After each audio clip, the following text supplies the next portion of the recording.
Hello there. It is November 5th, and here in Southern Ontario, Canada, it is really cold and raining. So, after a gorgeous autumn with so much sunshine, I guess it still is autumn, after a gorgeous September and October with warm temperatures and sunshine, it is chilly and raining, and that's probably sufficient for your weather update.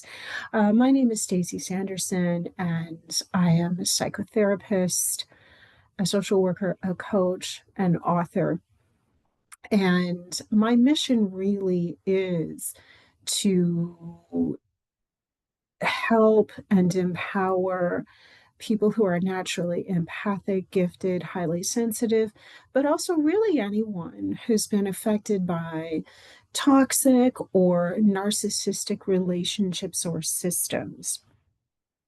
And also doing that in a way that is rooted in understanding holism in energy and spirituality, while integrating the more traditional psychological, psychotherapeutic, and more traditional ways of thinking about mental health. So it's really an integration of the way that I think about things, and most definitely the way that I work with clients.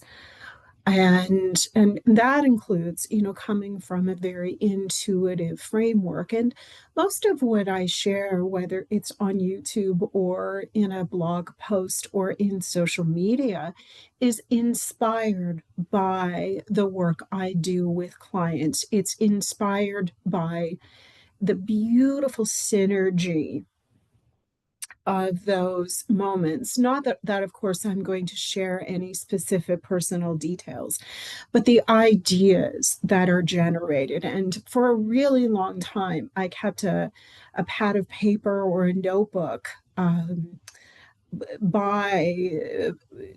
the space where I do the therapy work. And I haven't done that in a while. And I think I need to get back to it because I'm feeling like I've lost my muse, unless maybe I'm just overwhelmed, as we all are, by the dark and malignant narcissistic energy all around us.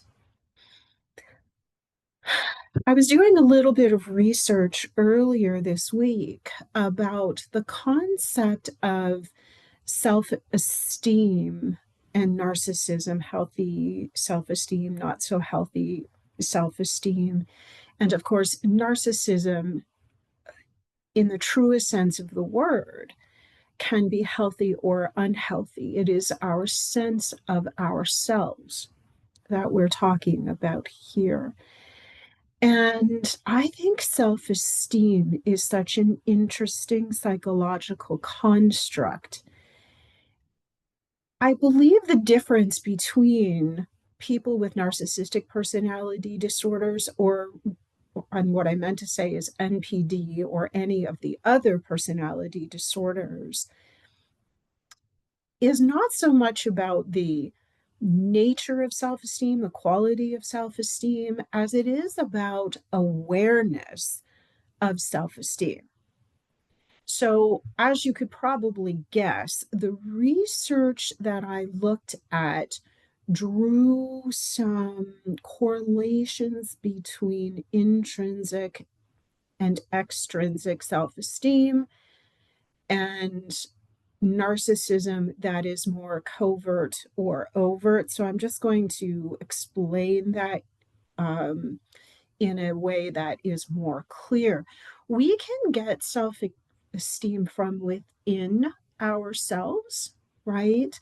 The way we reference um, our inherent worth, the way we speak to ourselves, the way we evaluate our contribution, who we are, where we belong, that unconditional self worth, either again with our own self talk or by what we get from other people, be that verbal or nonverbal.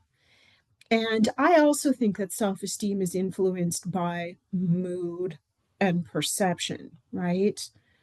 So ideally, we want our self-esteem to be internally based, but I think that's kind of a difficult thing to do all the time because we're attachment relational creatures. So naturally, some of our self-worth is going to come from other people. It's going to come from outside feedback and validation. So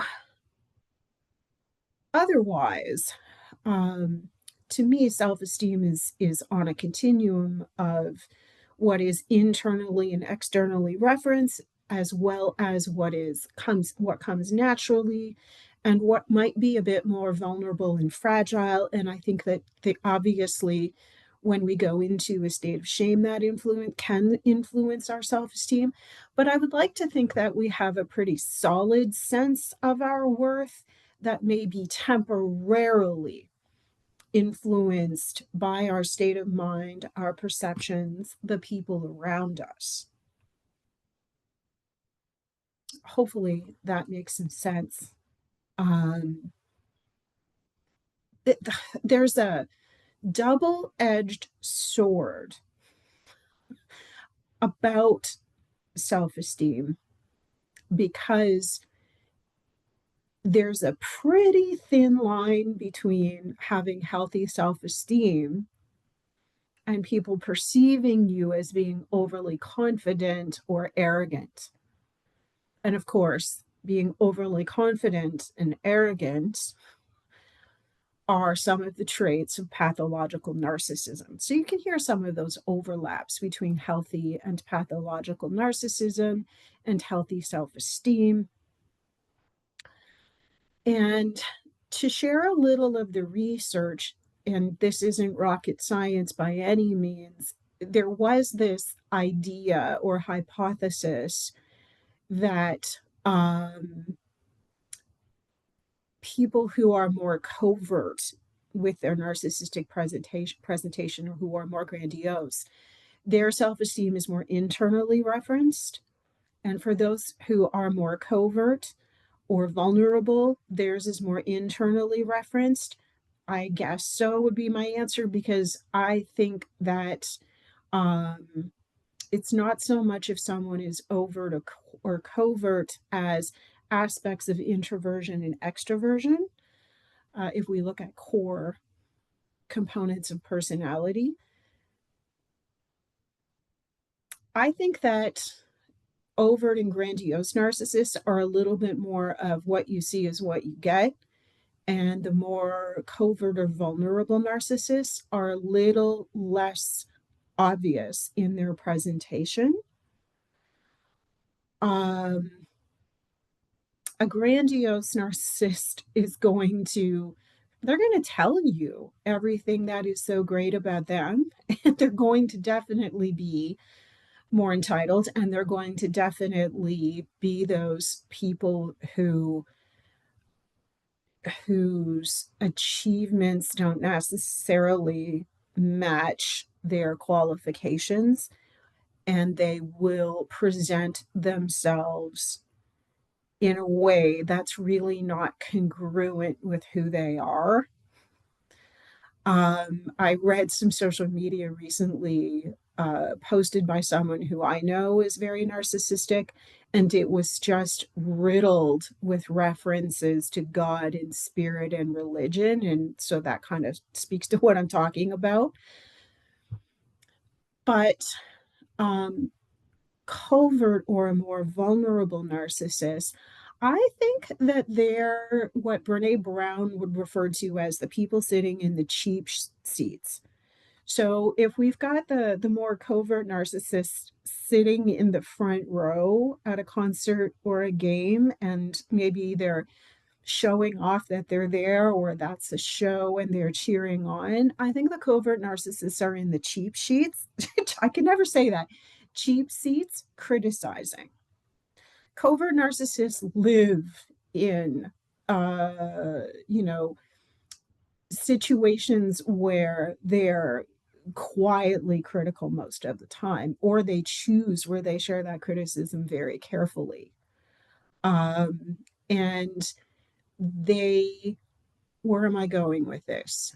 Um, they're much more competitive in a lot of ways, and they are the people who are highly dismissive. And if you achieve something, they are the ones who are quietly thinking, well, I could have done that and I would have done it better. Whereas a more overt person is going to tell you that, right? Again, they're a little bit more what you see is what you get. So, in terms of self esteem, I think that someone who has those more overt or grandiose traits, their self-esteem has very likely been fed in a highly dysfunctional, maladaptive way. And these are the people who were very likely rewarded for very basic achievements by their parents and caregivers. That's a theory I have about narcissism. Whereas the more overt or vulnerable, or rather the more covert or vulnerable narcissists may have received a lot of criticism or benign neglect from parents and caregivers. Again, that's my own attachment based hypothesis. And there's not a lot of attachment focused or rooted therapy about narcissism, but not, at least not to the best of my knowledge. So if anyone's come across something, let me know. But that's really the heart and soul of my work, is understanding it from an attachment-based perspective. So if we think about our early parents, caregivers, teachers, etc., extended family, grandparents, influencing the develop of our self-esteem, then my theory makes some sense, or at least I hope it does, right? And the common thread between both covert and overt narcissists is they're triggered by people who have healthy self-esteem. And they will often choose to be in relationship, whether, that's a friendship or a romantic relationship, with people who have fairly healthy self-esteem. And that goes against this mythology that they choose people who have poor self-esteem or self-worth. That's not what I've seen. What I see is that they begin with someone who has self-esteem and then they gradually chip away at it over time so that someone feels less than. Um, and I've had this experience in a work situation where, I had a fairly healthy sense of, my work identity, my professional worth, my work with clients, my relationships with colleagues.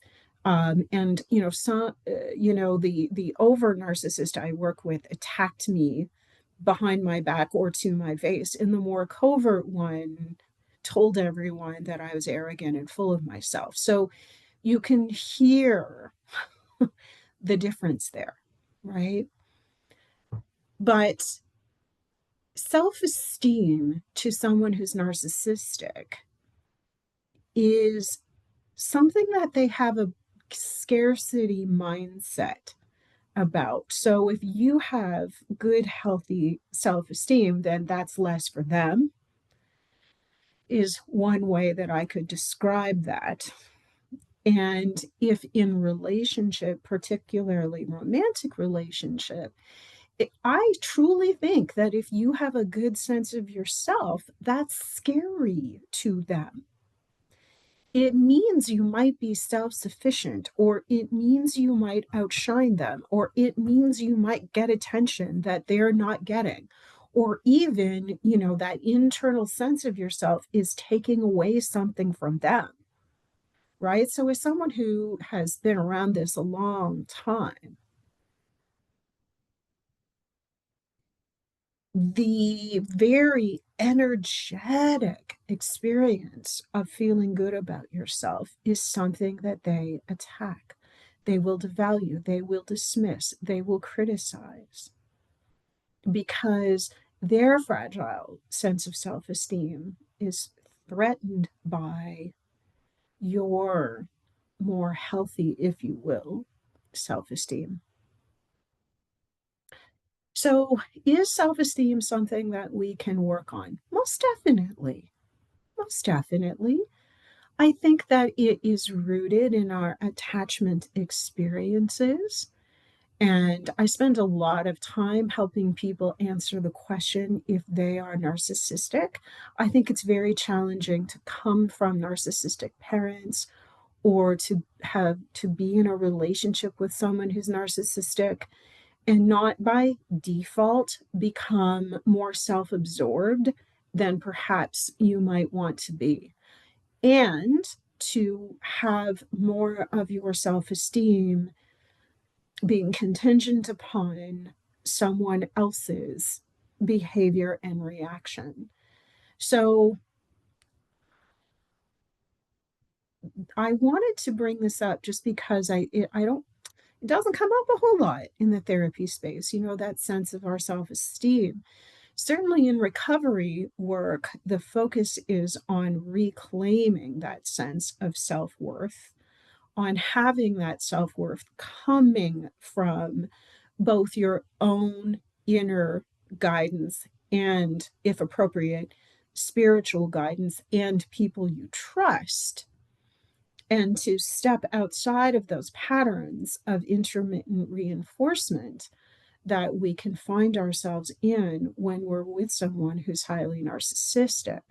So, self esteem is a fairly significant part of that recovery process where we want to have a good and healthy sense of ourselves so that we can do what we're meant to do out in the world, right? As we move into self-actualization and, pursuing goals and living the joyful life that we're meant to, right? I think that self esteem plays a very big role in that. And the key thing, I think, is to have an awareness of when our ego, which is a very protective part of our psyche, is starting to inform that a little too much. And that, of course, is, the territory where narcissism lives, when that ego part of their psyche is almost one of the only things that's influencing their self-esteem. So this is something that I suppose we could talk about for hours, and I dearly wish that I was not the only one talking in this scenario. But please let me know what you think. Let me know if you have any questions. And if you haven't already done so, like, subscribe, head on over to my website where you will find podcast interviews, blog content, lots of information about the work that I do. And I'm always open to conversation and dialogue. So I wish you a really beautiful rest of your day. Take good care.